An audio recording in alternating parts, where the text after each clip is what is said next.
Well, hello, and welcome to Gallifrey's Most Wanted. I'm Ross Aiken, and I'm old too.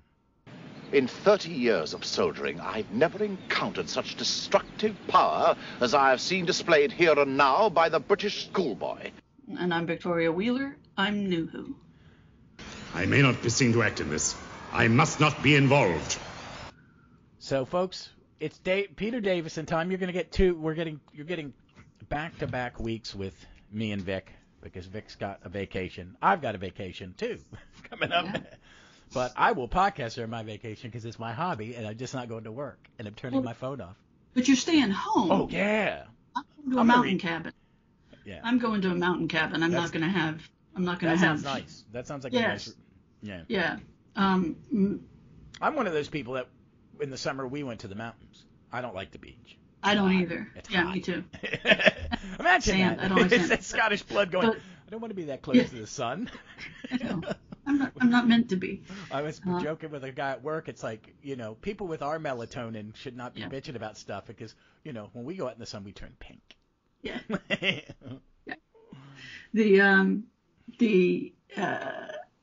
Yeah. This cabin has not great internet, and it's not going to be big enough for all of us who will be there. No, yeah.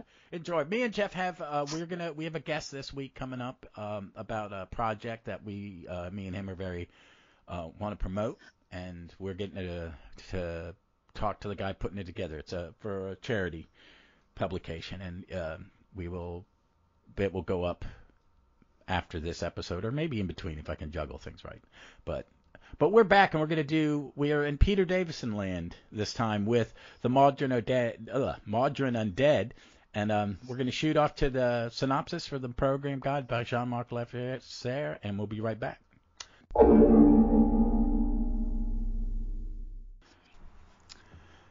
Mawdryn Undead, Serial 6F. Writer Peter Grimwade, Director Peter Moffat, Script Editor Eric Soward, Producer John Nathan Turner. Originally aired February 1st, 1983 to February 9th, 1983. To avoid a collision, the TARDIS becomes trapped inside a huge spaceship bound on an eternal warp ellipse. To free his ship, the Doctor beams down to Earth while Tegan and Nyssa follow him in the TARDIS. The Doctor arrives in the public school in 1983 and meets retired Unit Brigadier Lethbridge Stewart. He also meets Turlough, a student who is in reality a young alien recruited by the Black Guardian to kill him. Tegan and Nyssa arrive in 1977 and meet the then Brigadier and alien Mawdryn, who convinces them that he is a newly regenerated Doctor. Mawdryn and his 8 fellow scientists stole a metamorphic symbiosis regenerator from the Time Lords and are condemned to live in a state of perpetual regeneration. The aliens want the Doctor to give them his life force to end their suffering. When the 2 brigadiers from different time zones meet, the energy discharge is enough to free the aliens and save the Doctor. Turlough joins the TARDIS crew. Again, another wonderful synopsis from the Doctor Who program guide, the complete guide to every Doctor Who story by Jean-Marc Lefebvre. Wonderful, wonderful, wonderful. All right. That's Mawdryn Undead. This is season 20, his second. We're about the halfway point of Davison. Are we? Yeah. I think we ought to be. We maybe past it. Yeah, one or two. Looking at the thickness of the book. Yeah. But this is one that Vic and me have always joked about. It is the ultimate corridor walking. Yeah, because there are only 2, and you just shoot. It's very. I call it 60s Star Trek. 60s Star Trek basically had an L-shaped set, and that was it. So they would just change the signs and stuff and where the cameras were, because I had the World of Star Trek and it had the blueprint in the book. It's a great book for nerds. It's like the first one of we use about time and the program guide and all this, but Star Trek had that book in 1969. Yeah. And generations of it. But this was kind of it. But again, is reevaluating it. I enjoyed this one. I've always enjoyed the story. Yeah. At times, when I haven't been as focused on the story, because I've seen this one probably 20 times. You've seen it 3 times, maybe? Twice. Twice? This is your second time? Well, I mean, yes, my third time. This is my second time sitting down to watch it, and I watched it twice. This time. So there are aspects about it that I like a great deal. Yeah. And there are aspects about it that, I'm not going to give him as much crap as I would if it was a lazy bad choice. It was just a choice I don't agree. The set, it's a good concept, but it could have, it just doesn't, because it's only 2 hallways, it gets really kind of it gets weird. I love it when they shoot outside, and this one looks particularly lush. It is beautiful outside. It's gorgeous. It's super green. Big wide shots too. Yeah, you get to see the school from above and the hill. That I like. And it's shot really well, and it's pretty, right? And they focus on the pretty of it. And I think the Art Deco interior of the ship is it looks dated to us, but that was posh, right? That was 1982, 1980. A little over decorated. It is, but my dad's house, like a dusty rose, right? All of that was very that orangish brown. Is it an orange or is it a brown? No, I think there's a pink to it, right? Okay. Yeah, no, I know what you mean. It's a little pink, like I said. It's a rose color, and maybe like the roses, the way they look when they're in potpourri, right? They're dried. And so they turn a little bit duskier, but it's meant to look lush, the whole thing, and again, nobody anticipated this was going to be on 50-inch televisions. Yeah. And so it looks a little.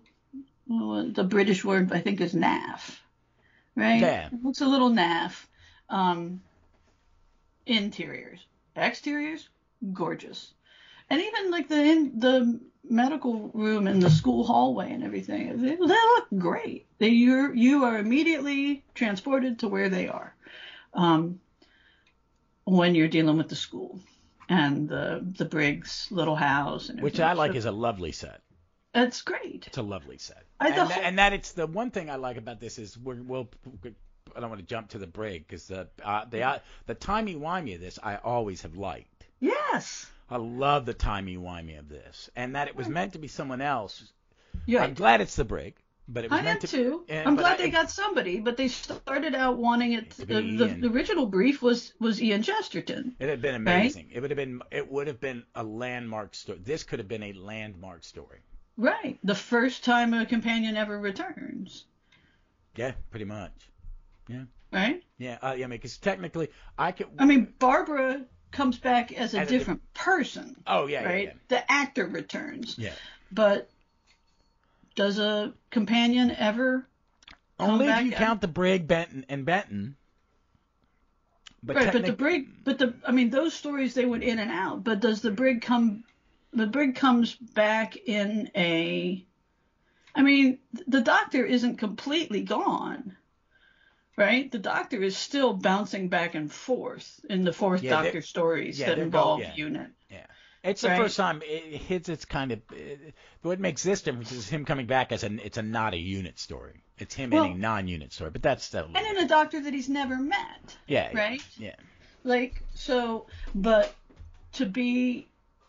to have an original companion, right, who never saw the Doctor regenerate, right? That would have been fascinating. And then there's talk when they couldn't get William Russell, they were trying for Ian Marter to get Harry Sullivan back, and they couldn't get either of them. Either of those would have been great, but the Brig's great in this. I think it works with the Brig. I think it works. And he's such a good actor that he is playing two different... I'm going to praise him.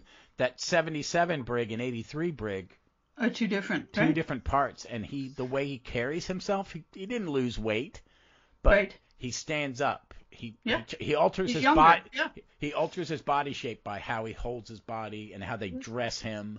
Right. The costumes are great. The two The different costumes. hair, they lose it on the hair. The first scene where you see 77 Brig, his hair is still the wet look, right? Like it's still slicked, right? The part is sharp, and he is still the military man in every respect, planting flowers in his uniform, in his school uniform. By the time you get to 83 Brig, he's rumpled and in tweed. And his part's not quite as clean, and he's not wearing the mustache. He's not wearing a mustache, but he's just a little bit more rumpled all over. Like he's less military in his bearing. So the hair is a big difference, right? It's silvered 6 years later.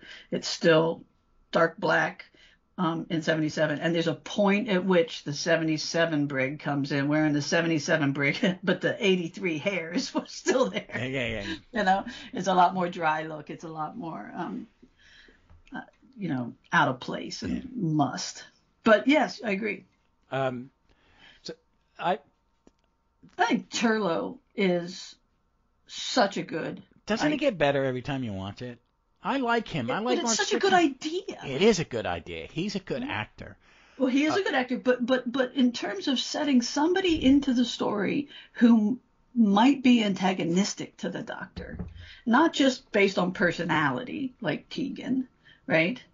And this is before the Romanas, right? This is after the Romanas. Oh, that's right. This is after the Romanas, but they're not really. Yeah, but they're working on something together, right? Yeah, and also it's like Tegan, except it's a class of personalities where Tegan it's temperament, with them it's methodology.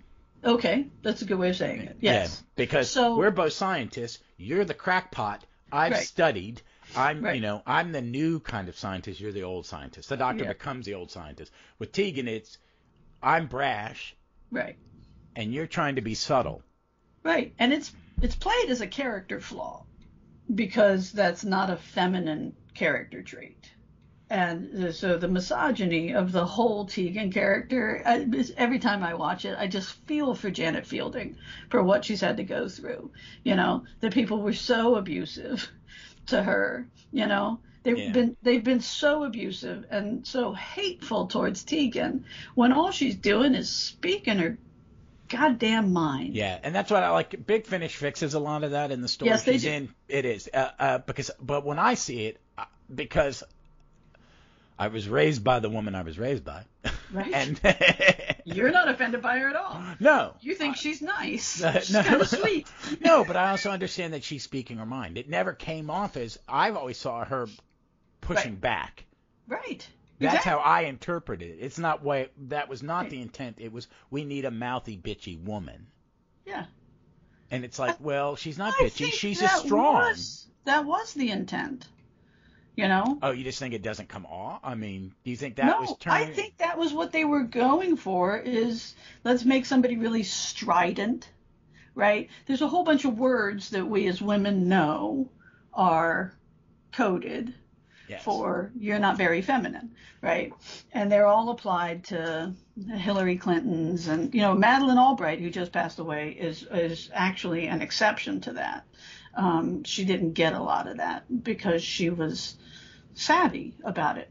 But the women like Tegan, who said what they thought, got called all sorts of names because it wasn't considered to be feminine.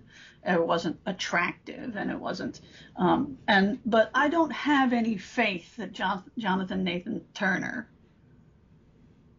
came in and said, let's have a really progressive woman who speaks her mind. No, that's not what he was about. He was let's get a salty bitch in there. Yeah, and let's give someone let's give someone that's going to argue with the Doctor. Right. He saw very small. I don't think he was. Be careful how I say that. There's a culture clash. I don't think he saw anything bigger in a character than like one sentence descriptions. Does that make sense? You're right. Yeah. Right. I don't think he cared. And then he one cared way. about the costume. Did he? I don't say he didn't care about the costume. Simple things. Simple things. Yeah. He was very simple. And then go do it. I've got other things to do. Because he was about presentation. Honestly, she's wearing a costume and runs up upon a group of adolescent boys in a boys' school. I know. There should have been. And the costume that she's wearing, I would have, if I was wearing that in 1980, whatever, would have. I probably wouldn't have worn that, but I would have worn something as short, right? You probably wore what Nissa wore more than you would have. Both of them for them to walk into a boys' school, those boys would be like losing it. I wouldn't have walked into a boys' school wearing that. That's the thing, is that we had to think about our physical safety. Yeah. So it's very unrealistic. And I can't imagine at an all-boys prep boarding school, because to me that would be awful. Yeah. To me, that would have been awful. I mean, the studies that show that it's harmful, that same-sex education is harmful for boys, are all over the place. But yeah, Tegan really is the pre-Jodie misogyny in the show, because it's just hard for me to watch. Because, it is. And I think it would be tough for my kid to watch, because she's not raised with the. I think she would. It's not hard to watch. It's hard for me because I know how she was received. Because I know how I was received. Yeah. And that's what I want to. That's a good point. We talk about it, viewing art in the time. Yeah.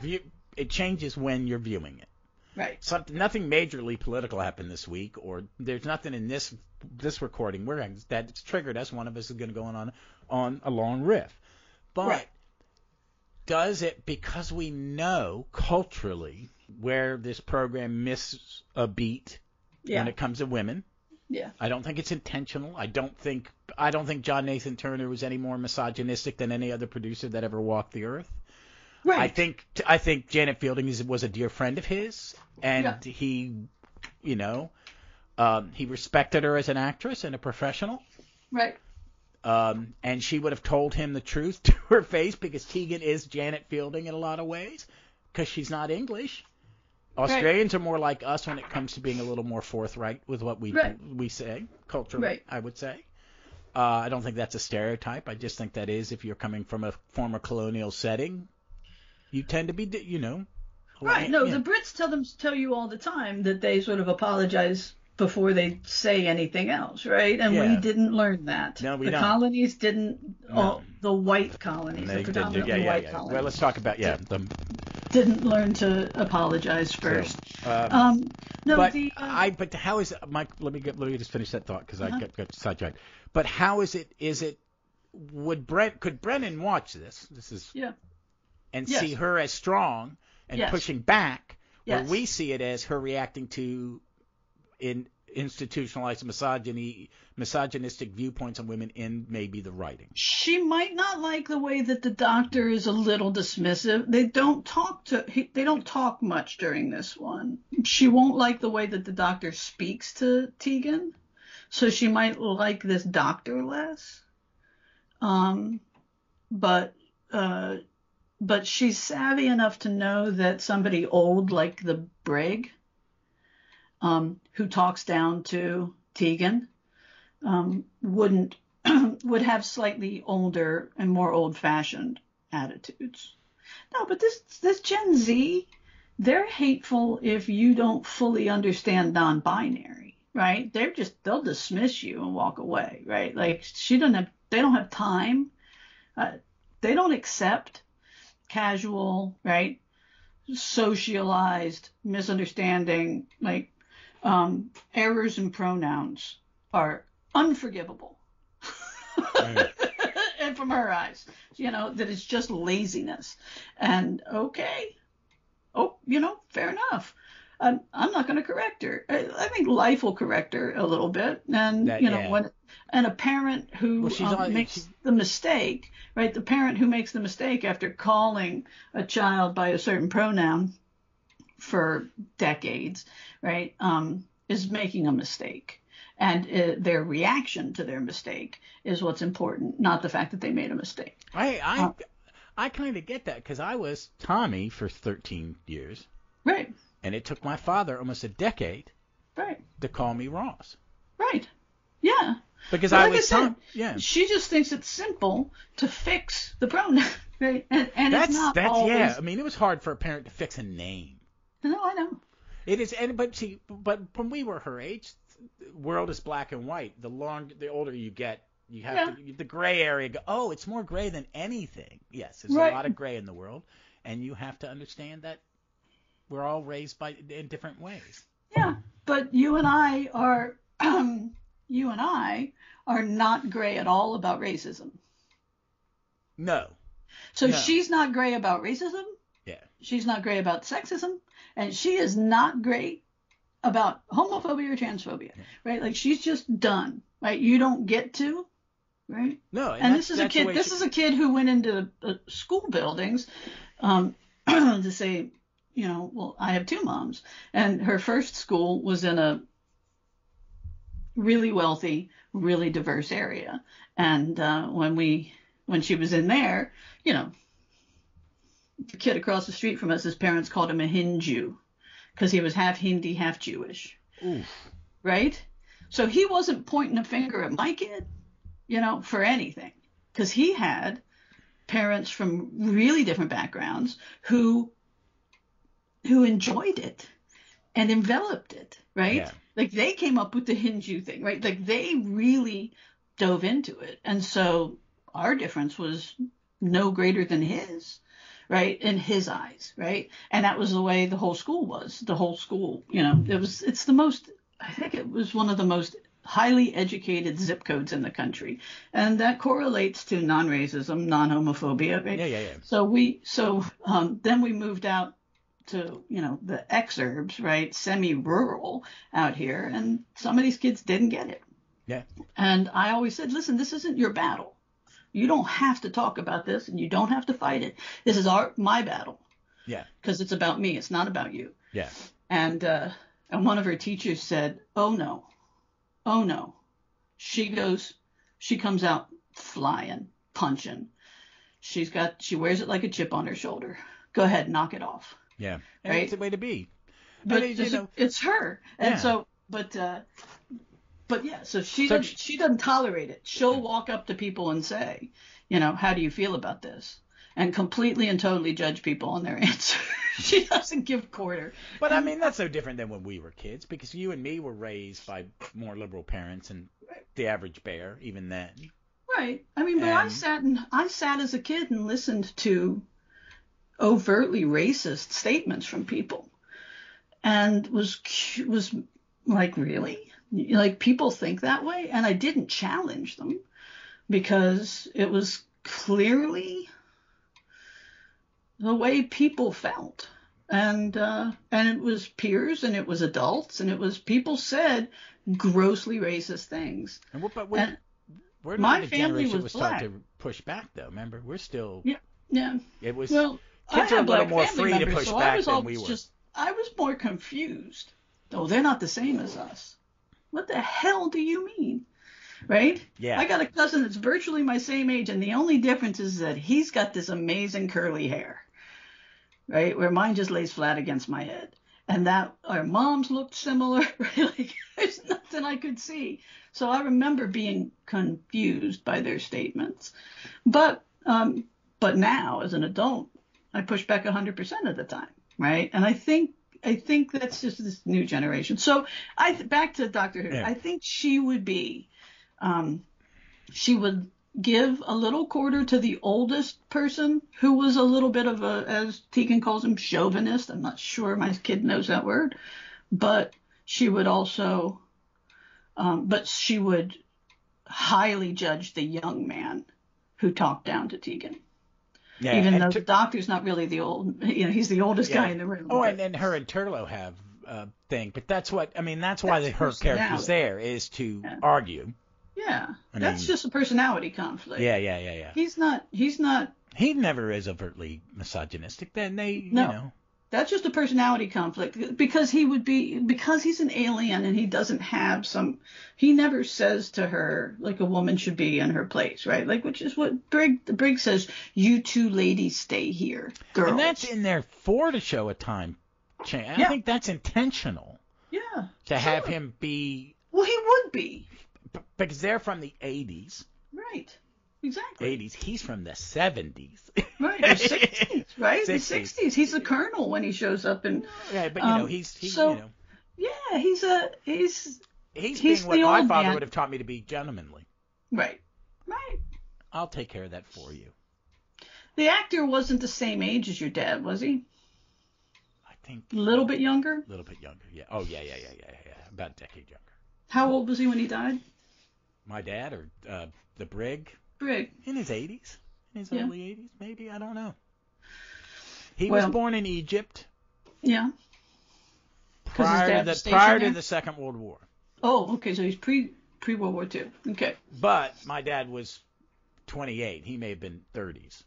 Right. That's my dad. Yeah. So yeah. His late 30s. Yeah. So, but he was, he had a very, it's. I like that they showed. Yeah, my uncle and my aunt are older than your dad, and they're still alive. And my aunt is completely all there. Yeah. Mentally, she's fine and living on her own. She lives by herself. Good God.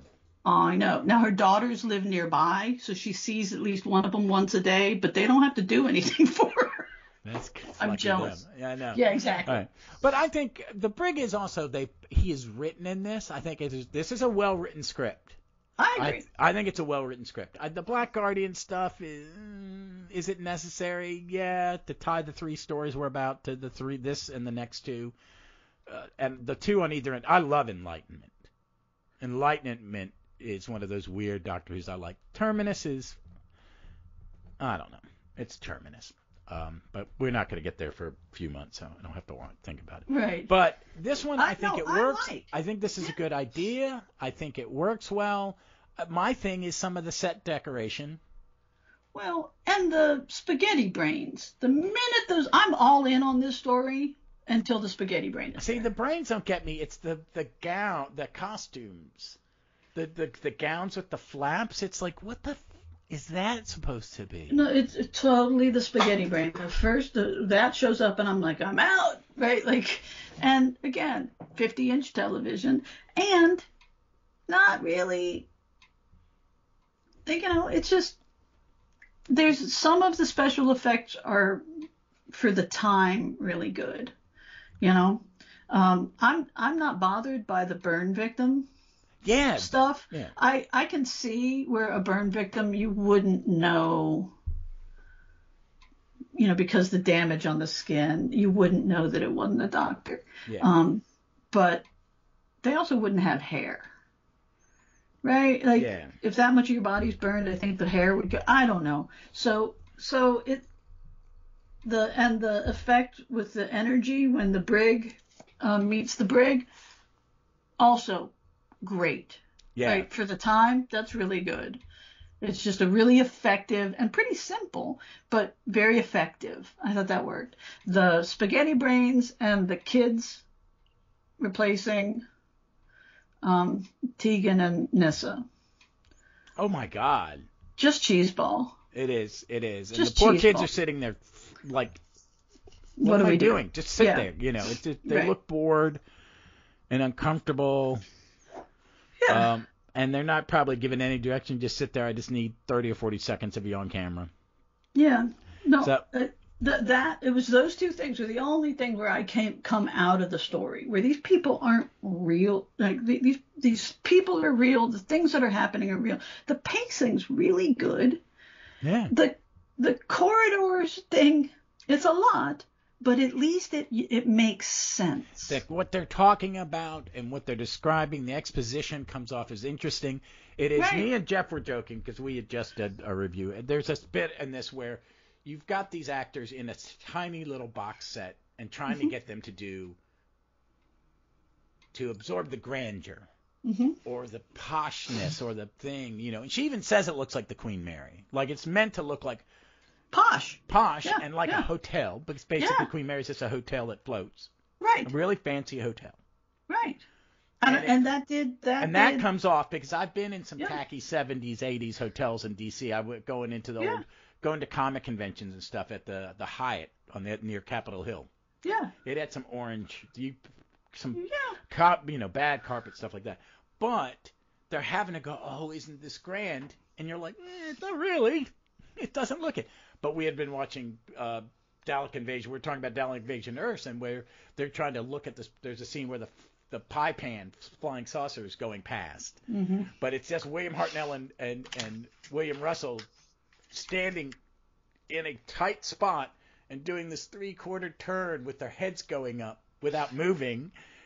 And it's like bad pantomime stage acting. And that's what I think we get some of this is like they can't overcompensate for the size of the set. And it takes me out when they're wandering. But there's good information and I think there are good ideas in the set, like the bus of all the different regenerations of people. Mm-hmm. I think the choices were good. But for me, what the set designer is thinking fix it, which is whenever I needed a set fix, is turn the lights down. Right. Turn the damn lights down. I know but it's a technology. It's got to be, they have to flood that stage with white light. Mm-hmm. Where if those sconces on the wall lit up Mm-hmm. and you just had some basic ambient light, like this ship's been floating, why would it, the lights come up and come down?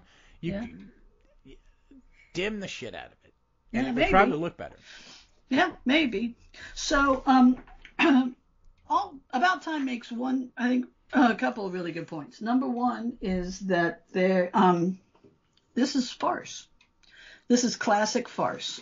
The two people who can't meet, right? Okay, fair enough. It's the husband comes home early and the boyfriend's got to jump into the closet, right? It's farce. It's Noises off would be the most modern play about it. Well, or Le Cage aux Folles, right? Yeah, okay. Yeah. Oh bird, my God. Birdcage, right? And so it's classic, and even some of the Shakespeare plays, As You Like It, and Two Gentlemen from Verona, where there are these people, and they have to be kept away from each other. What's the Moliere one? Moliere. Candide.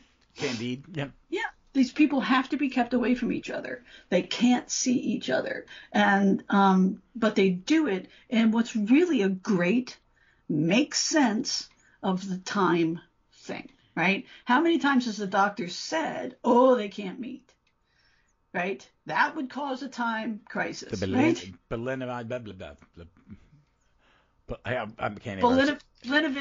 limitation effect. Yeah. Which is in everything. It's in Star Trek a couple times too. Right. No, I mean it's a real theory of physics, right? But the other thing about this is that this really comes. I've watched every Doctor Who story, and those that are missing, I've watched some sort of reconstruction or listened to a narrative of it or something. But that's 480 episodes of Doctor Who or something, right? Like it's huge. It's a crazy number. And I've listened to 200 Big Finish. And stories, not just episodes, but stories. Yeah. And so I have a lot of Doctor Who rattling around in my head. Mm-hmm. And the way that we're going through, doing one story at a time, we're watching this one, and I don't remember the Black Guardian. Okay, I clearly saw the Black Guardian before. Yeah, I remember we're not the even Black close Guardian. on Tom Baker to get Exactly. So it's so far in the past for me that I don't remember seeing the Black Guardian. Now I do remember the Black Guardian from this arc because he plays a really big important role. Yeah, he only appears at the end of Key to Time. Okay, so because it's the White Guardian at the beginning and the Black Guardian at the end. But I think this is an important point. The Brig, the Black Guardian, there are several elements of this story that are deeply connected to previous episodes of Doctor Who. Yes. And it's one of the fundamental things that's different about watching television in the U.S. versus watching television in the U.K. Because every television corporation is privately held, then each television show is privately held. And so you can make more money. You can milk the cow further by selling the rights to show the program in syndication. And so the way that we grew up watching television is that you and I have seen every episode of MASH more than once. Yes. Right? Yeah. In pre-streaming, in pre-videotape. I grew up watching Dick Van Dyke because it was on at 8 o'clock in the morning on Channel 5. I've seen every episode of Gilligan's Island more than once. I've seen every episode of MASH more than once. And I've seen every episode of Father's Knows Best and My Three Sons. Oh, and God, some of the... I Love Lucy. And well, yeah, now, I just watched a wonderful documentary about Lucy and see that the amount of crap that Desi Arnaz created as a producer. Yeah. It's like, why... And he did more than Aaron Spelling. Oh, Norman Lear is in it and talks about what they created, and specifically Desi, the 3-camera will film it 3 cameras in front of a live audience, and I own the rights to this crap. Now I probably have seen every episode of the original Star Trek, but I usually noped out. No, I noped out. I didn't care for it. My sister loved it. Yeah. Right? And she was older than me. So there were 3 people in the family who could control what was on the television, right? Before me.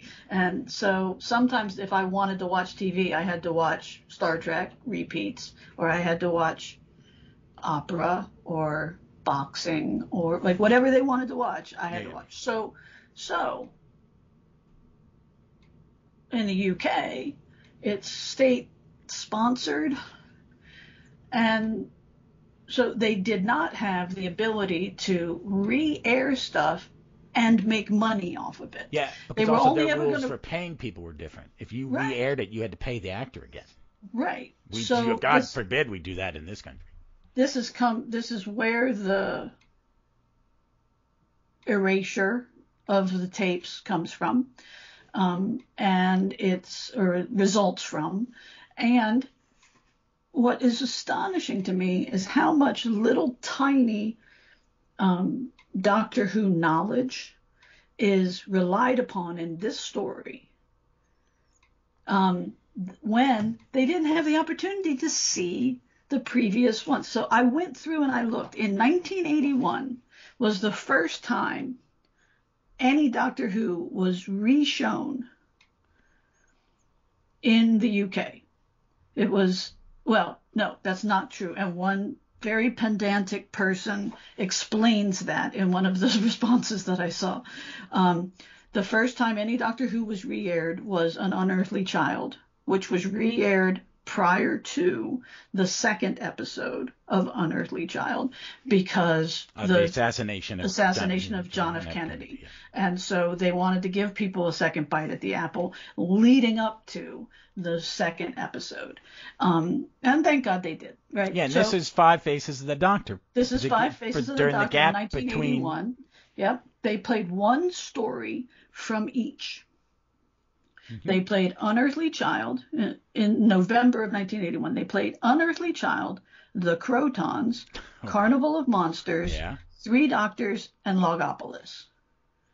Those were the only episodes of Doctor Who that were re-aired. And any of our friends that we have guested, who have guested on our podcast, that is a seminal moment in their childhood. Yep, exactly. What were you doing the summer of 81? It's November. But what are you doing in 1981? Did you see this? Was this the first time you saw these? And to them, but keep in mind that in November of 1981, we didn't have a VCR, did you?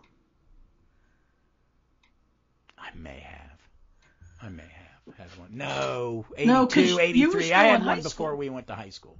Before I went to college, we had one. So by 83, we had one. Yeah. So yeah. That's about Huey may have bought it before the family had one. I I mean, I think but they were expensive. Oh my God, yeah. They were expensive. They were like $1,000. Yeah. And so you couldn't buy VHS either. You couldn't buy a tape. It was too expensive. There was no pre-recorded tapes available yet. And and there's a history to all of that. And again, licensing and people finding a way to get a third bite and fourth bite at the apple. But again, not in the UK. It's different. Yeah. And so let me just complete the thought about showing things. So you had 5 Faces of the Doctor. Carnival of Monsters is not a unit story. The Brig is in 3 Doctors. Yeah. Barely. Yeah. But not in Logopolis. Mm-hmm. Right? Like, so some of the things that are coming, that are expected knowledge for this story, had never been re-aired. Yes. Ultimately, there were some summer repeats. Once John Nathan Turner took over, you did get a re-airing of The Visitation, and all anybody can say on the internet, and you have to go into chat rooms for this, is there is Visitation and Another. Then you get, and you'll probably know the year for this, they did Doctor Who and the Monsters as a separate re-airing. Yeah. Sometime in the mid-'80s, they did a Doctor Who and the Monsters in the same way they did the 5 Phases of Doctor Who. They just aired stories of Doctor Who with monsters. Was it on UK Gold? I don't know. I think it's on UK Gold, which was a rerun channel. Was their first rerun channel. I don't think that happened until the 90s. Is it? Okay. I wasn't sure. I'm not sure. Yeah. So pre-1990, those were the only times that anything was ever re-aired. Now somebody gives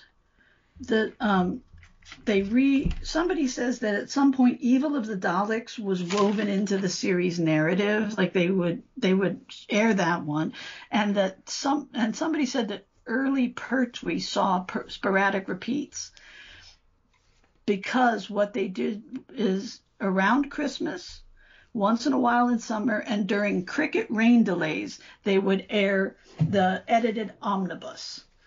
Yeah, because there are a couple. Because the Demons Omnibus was aired and it's truncated, and they're in with the beautiful Blu-ray sets. I'm gonna rewatch season 17 during my vacation because the Blu-ray's coming out, and they're gorgeous documentation. And I'm looking at something because I want to make a point to how little.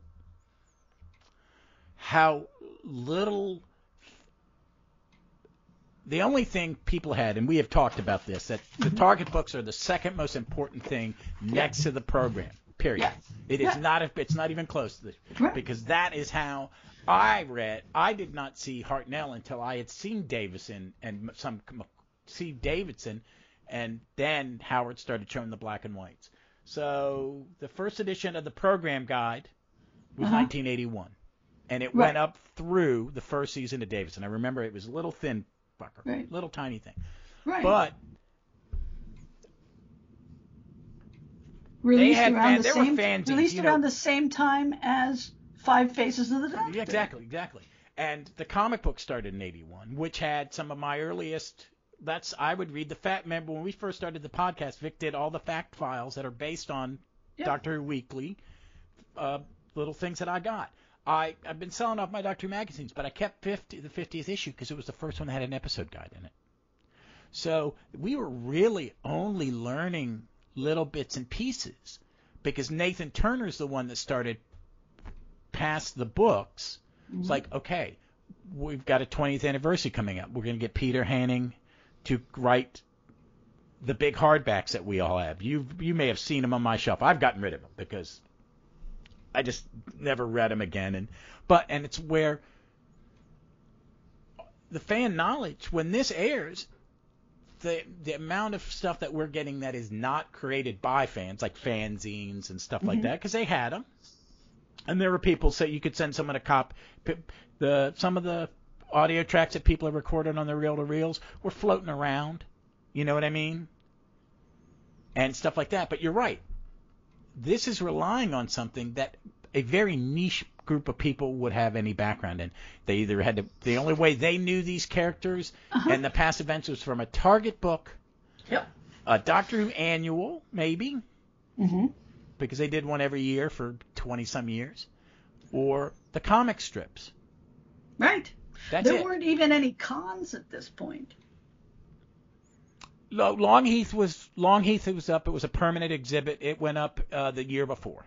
Longleat? Longleat. Yeah. It was okay. That went up, and pretty much the minute when Turner had to recast the first time from Baker to Davison, he started sending them out.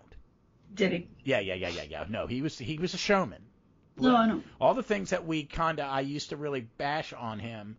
Now I knew that the American tour was sort of a big deal. I think it was a big deal. I think it was a big deal because we were able to see more Doctor Who than any people in the UK. I know, but they did it. Longleat, Jeff, that was a big deal, and it was open for like 15, 20 years. So I was at Longleat House. I was at Longleat House in 1979, 1980. It was after that. And so it must have just opened after that. It was closer to the 20th anniversary. Yeah. It was closer to, and then it was that was the original Doctor Who experience. Right. Which, it's a TV show that could have its own museum.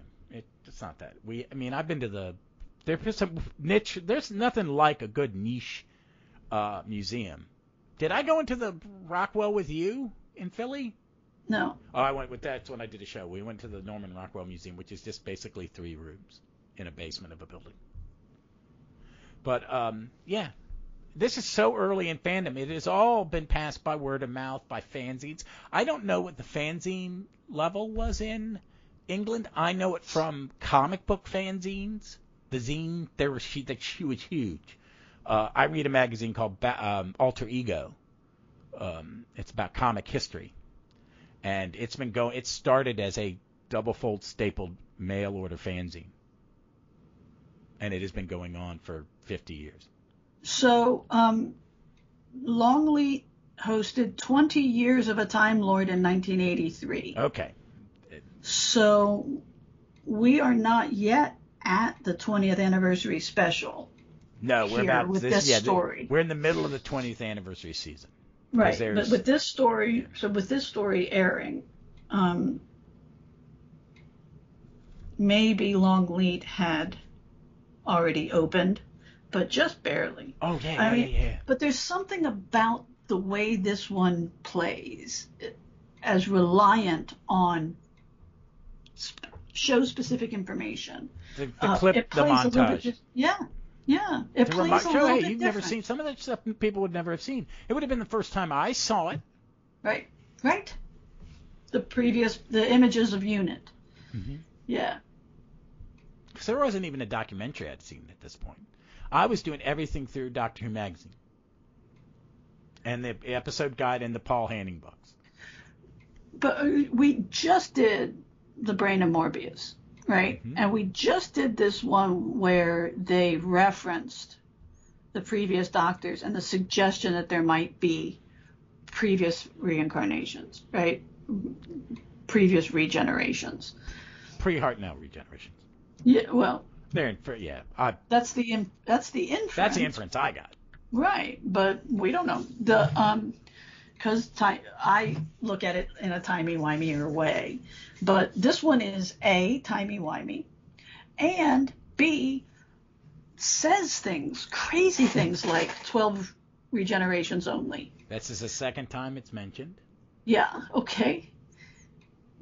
That's really specific information on a show that was never repeated. Yeah, and see, this is where these specific things started to get entrenched. It's repeated. Exactly. Repeated. Exactly. Because, you had these books.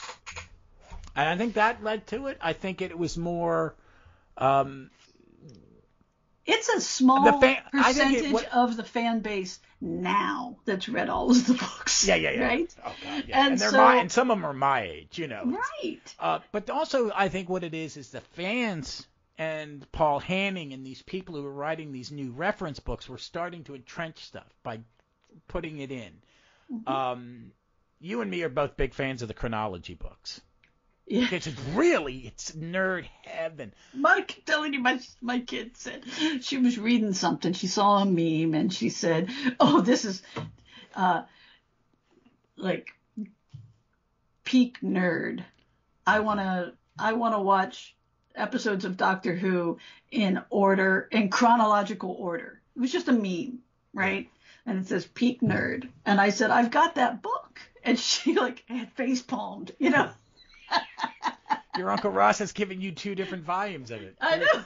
But it's where we entrench it. That's what nerds do. It's list makers. I am Jeff. I have my guide has notes in it because I had to note where the VHSs were.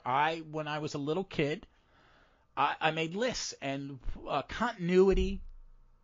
Unless I'm not going to even call it canon, because you and me have the philosophy of canon. Is canon's what you want it to be. Just Big Finish is canon to me because I enjoy it so much. I'm listening to a bunch of it right now. Stuff I've got behind. Right. But continuity is something, I used to be able to name all the Avengers in the comic books in order they joined. Yeah. Because I made lists. Because someone goes, do you think you're on the spectrum? It's like, yeah, duh. Of course I am. I made lists. Right. That is a sign of the constant, I needed to make the list. I'm a completionist more than I am a list maker. I'm a completionist because I don't feel as if my knowledge base is complete until it is. Oh, right? Yeah. I feel that my knowledge base is insufficient until it's complete. And it's one of the things the things that I'm tackling in my life right now are gardening and beekeeping. And I keep running into a frustration that I don't have when I'm talking comics or baseball, or because the understanding of gardening and the understanding of beekeeping is incomplete. Yeah.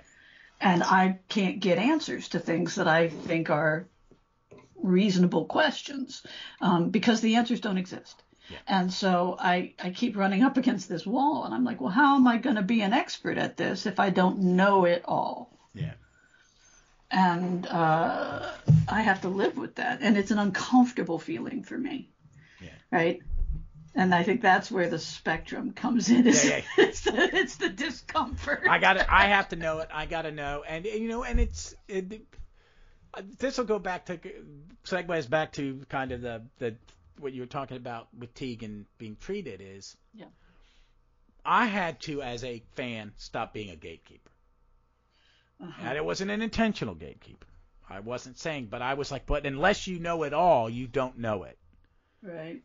And that's wrong. Right. And I had to learn that. It's like, well, wait a minute. No, you can like aspects. There are aspects of, I became a fan of something that was old enough, like I'll use comics as example. The 90s Avengers. I've always read Avenger comics. I love Avengers comics. I'm reading it now. I'm enjoying it.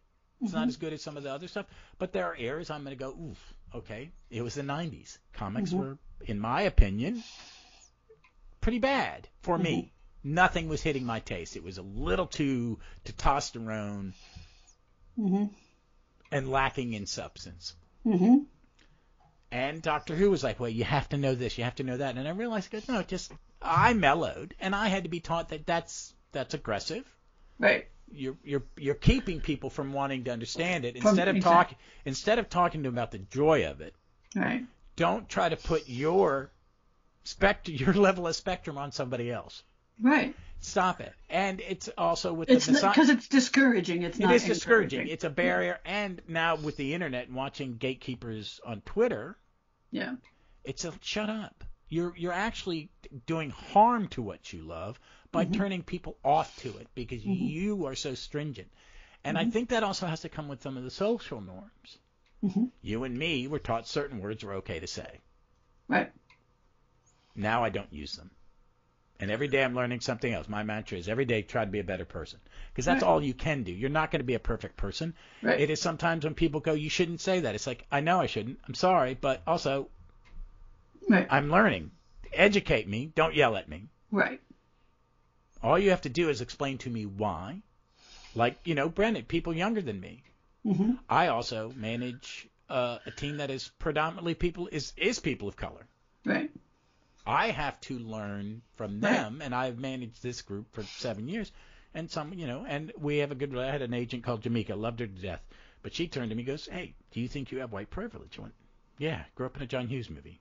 I understand my place in society, and I understand how your place is fucked, and why but you need to educate me what you need, because you're a mother, right? You're an African American woman working in a predominantly your management team's all white, right? You need to tell me what your argument for if you need me to help you, you need to tell me. You need to educate me. Mm-hmm. And you need to help me take down the barriers. Right. And I think with fandom, we want to protect it. Fans are very protective of their stuff. This is mine. I own it. No, we share it. And that's, but there wasn't that institutional. You're right. This era, there wasn't that institutional gatekeeping didn't exist yet. Right. Because no one knew everything. Because it hadn't been written down. It took. I would say from '81 when the magazine started, till about 2000. The idea of fandom for this show was new. Yeah. And the idea of canon for this show was new. Oh, Turner is the biggest, and he didn't care about it. I know. He was just trying to market. He was trying. He just wanted eyeballs on the. And I think a lot of it is bid mead. I think a little bit of is say word. A little bit is Dix and them, because they had, Dix for sure. Yeah, Dix just to keep stuff. He didn't care about anybody before or after him. He just wanted to make sure this is what I meant, and he would go in the books and correct stuff. I guess I like his books. But I mean, he wrote the World of he wrote the World of Doctor Who, right? Yeah, which is that's their World of Star Trek, which is those are the two first. Those really are the first two nerdy info books. The Star Trek one, and then that one. It was called The Making of Doctor Who. Making. And it was first written by, the first edition was written by Malcolm Hulke in 1972, which we know this book was important to Peter Capaldi. Yeah, because he quotes it. But he would have been 14 in 1972. And that would have been the one that he read. The second edition was rewritten by Terrence Dix and was released in 1976 by Target.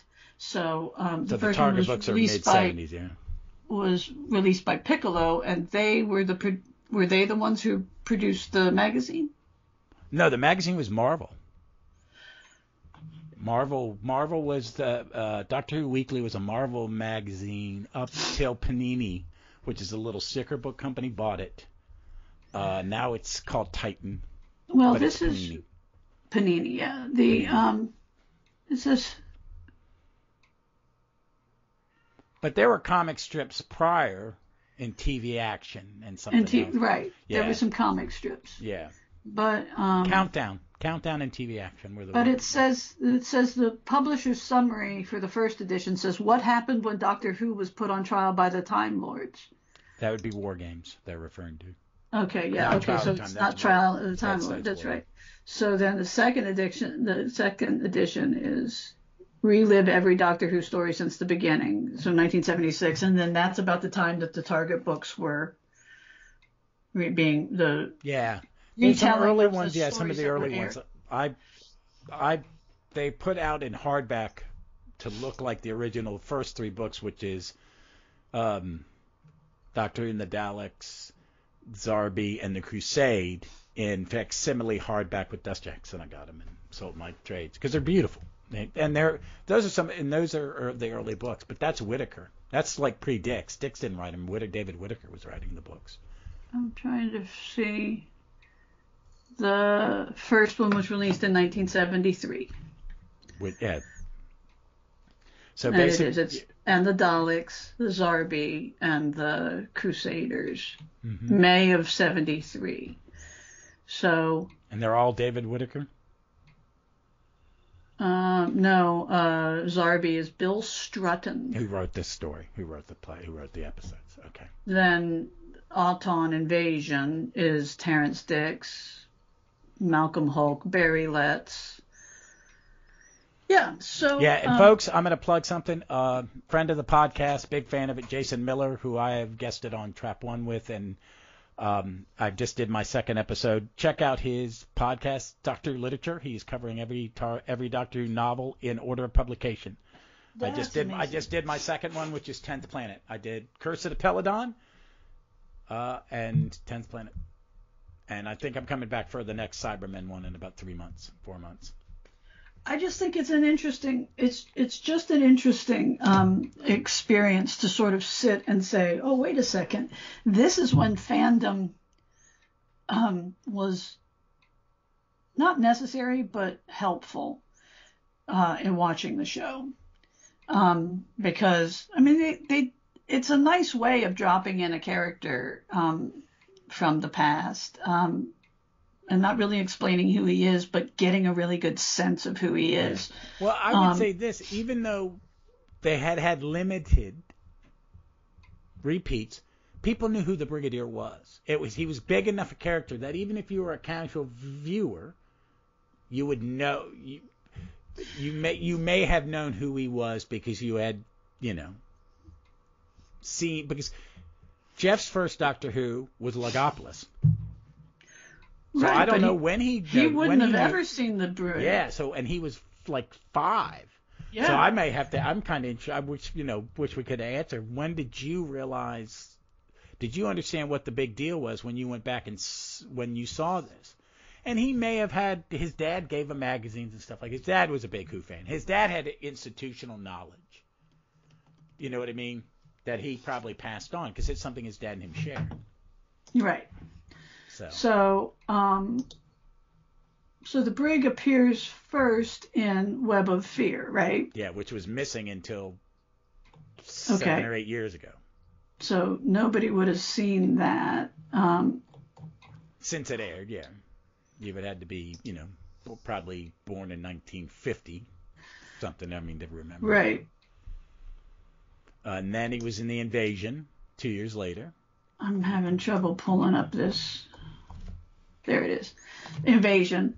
Then the last one prior to this Terror of the Zygons. Is Terror of the Zygons.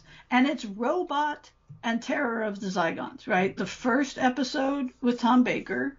And the first one of the next season. And the first one of the second season. It was meant to be it was meant to be the final one, but they held it off.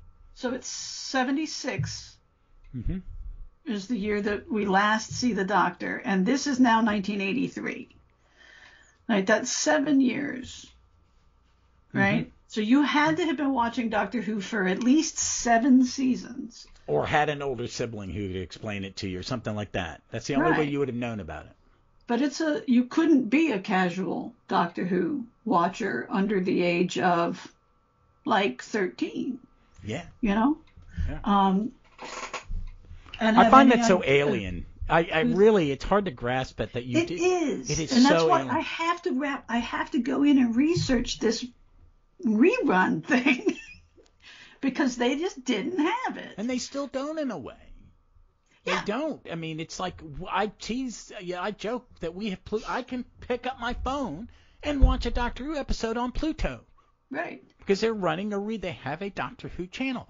That, for all the stuff that's going wrong with their government trying to destroy the gold standard, the BBC. Yeah.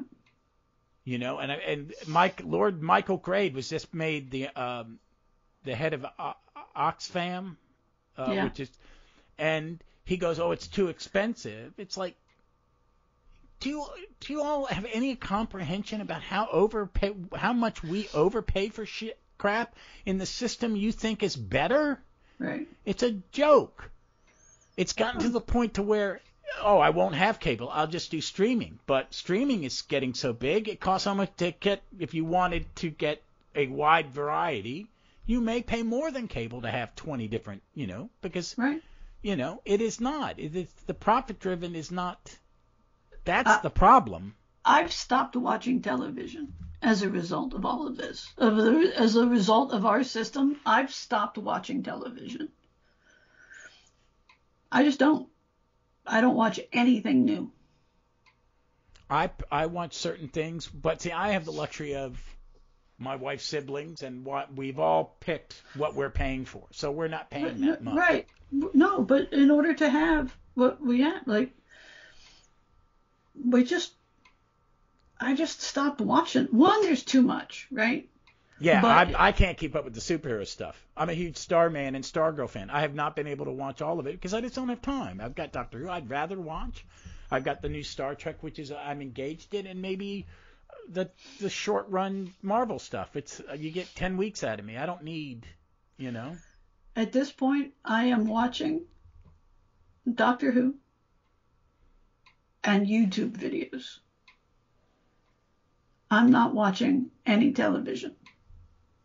And I think some of that's my age and my interests, right? There's nothing out there to engage you. I mean, as a Star Wars also, fan, it's in some ways, as a nerd, it's a golden age for me because a lot of stuff I like is coming out.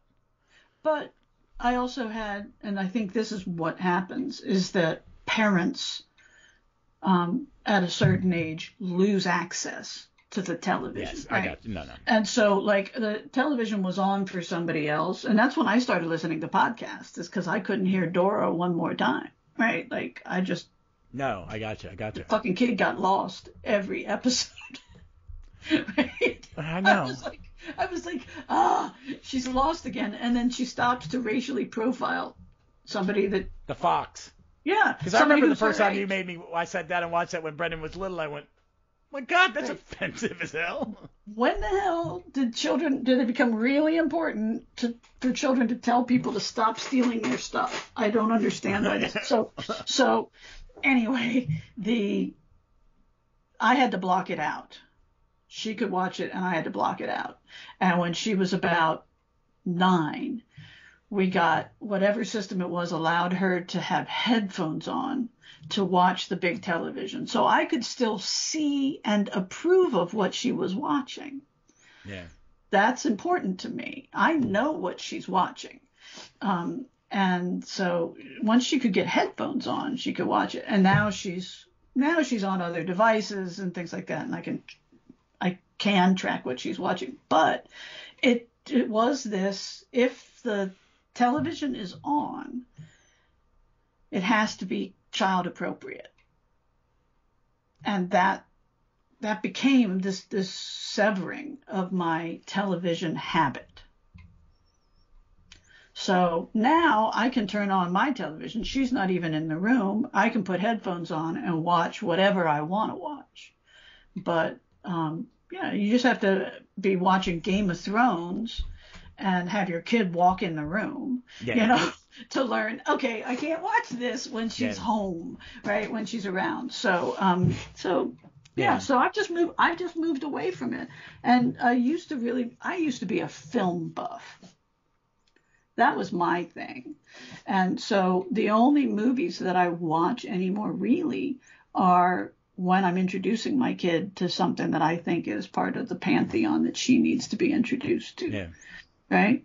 So we've been doing old movies. Like I can't stand it when people say I won't watch something in black and white. I know. So I've just exposed her. I started early and I've continued to expose her to black and white television, black and white movies that are great stories.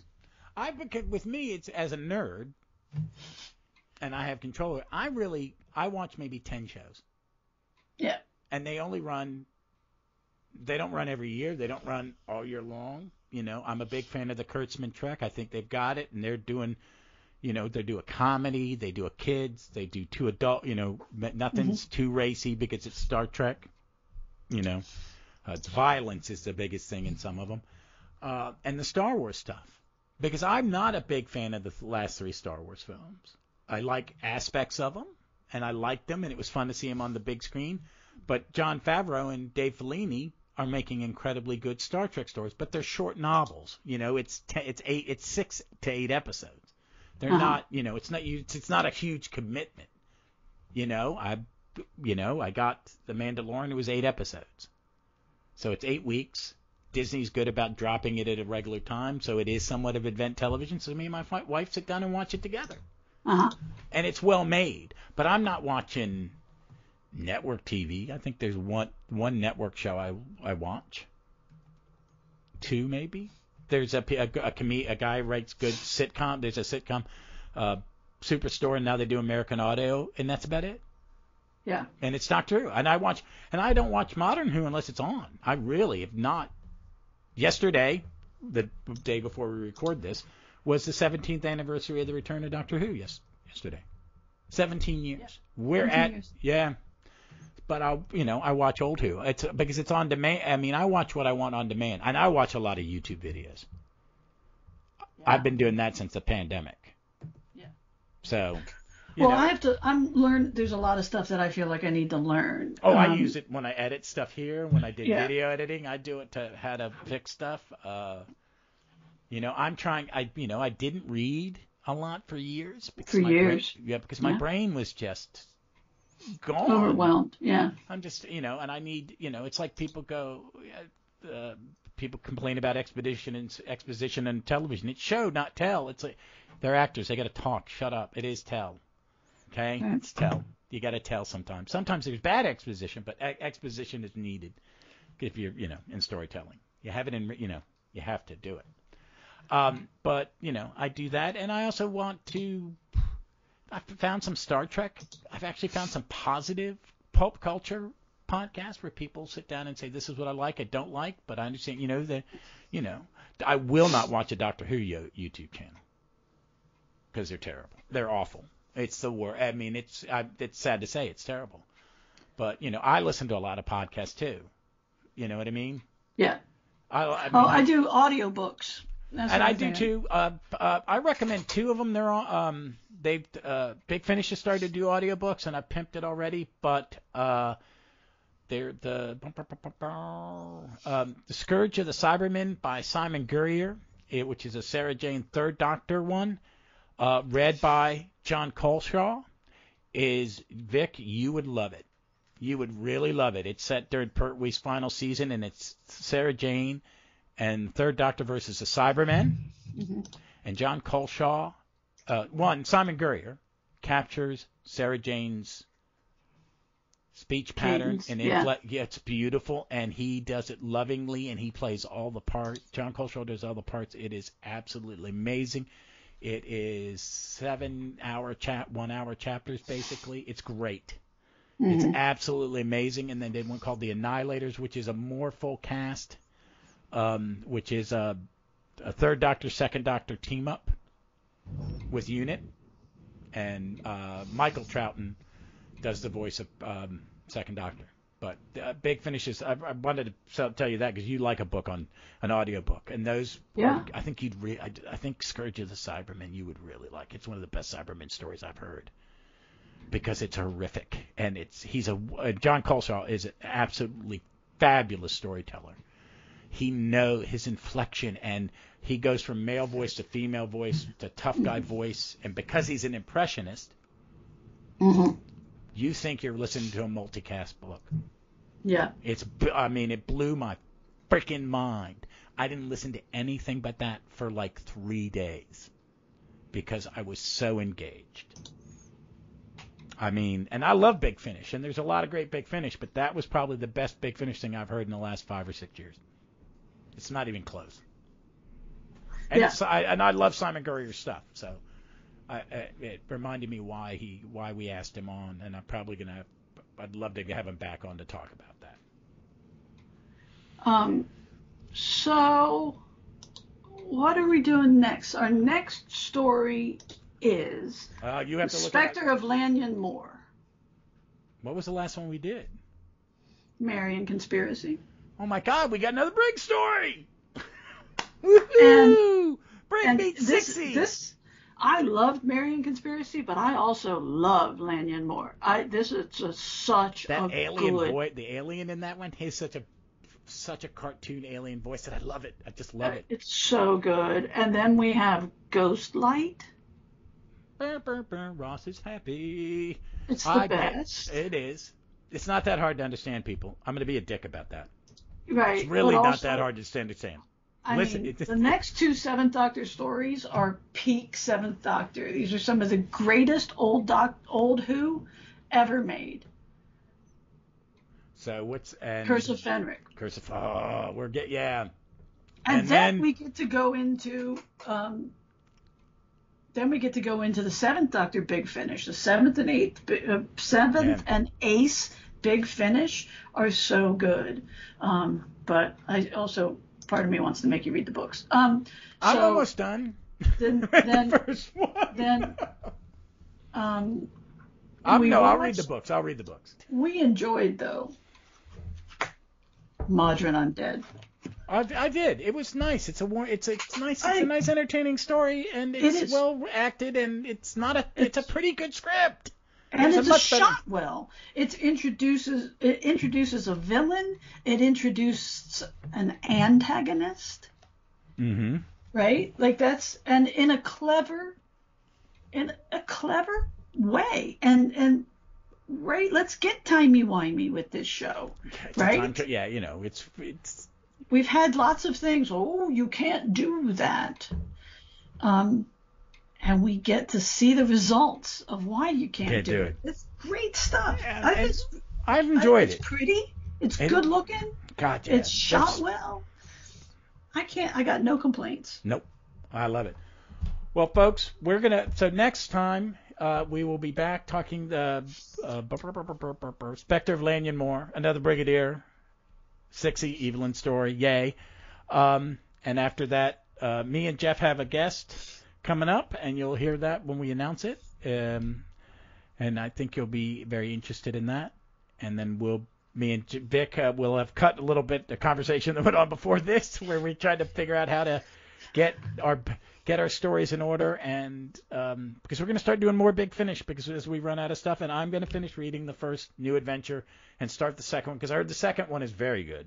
The second one's a Terrence Sticks. Yeah. So it's excellent. So, and I have my new pad, and I have them all digitally, so it'll be nice. But you can find us on the interwebs on Twitter at Gallifrey's MW Pod or at Runsell Report. And we look forward to seeing you all somewhere in time or space.